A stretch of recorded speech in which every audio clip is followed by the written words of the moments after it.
આજે જાણીશું ચૂંટણી પંચ અને તેના અધિકારો વિશે। ભારતનું ચૂંટણી પંચ એક સ્વાયત્ત બંધારણીય સંસ્થા છે જે બંધારણની કલમ 324 હેઠળ દેશના તમામ ચૂંટણીઓ કરાવવા માટે જવાબદાર છે। 25 જાન્યુઆરી 1950ના રોજ દેશમાં ચૂંટણી પંચની સ્થાપના કરાઈ।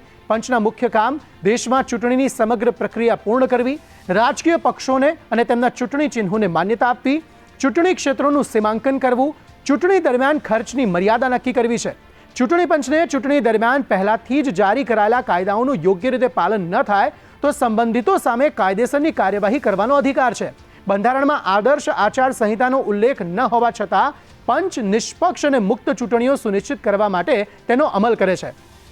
કોઈપણ અનિયમિતતાના કિસ્સામાં પંચ મતદાન રદ પણ કરી શકે છે।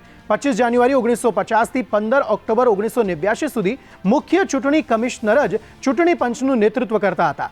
ચૂંટણી કમિશનર એમેન્ડમેન્ટ એક્ટ 1989 પછી કમિશનનું માળખું આખું બદલાઈ ગયું અને 3 સભ્યોની સંસ્થા જેમાં મુખ્ય ચૂંટણી કમિશનર અને 2 ચૂંટણી કમિશનર બનાવવામાં આવી છે। ચૂંટણી પંચ સમગ્ર દેશમાં રાજ્ય ચૂંટણી પંચ દ્વારા કામ કરે છે અને ચૂંટણીઓ યોજે છે।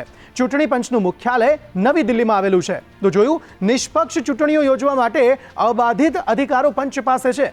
તો આપ પણ આપના મત આપવાનો અધિકાર વાપરજો અને આ વખતની ચૂંટણીમાં મત આપવાનું ભૂલતા નહીં।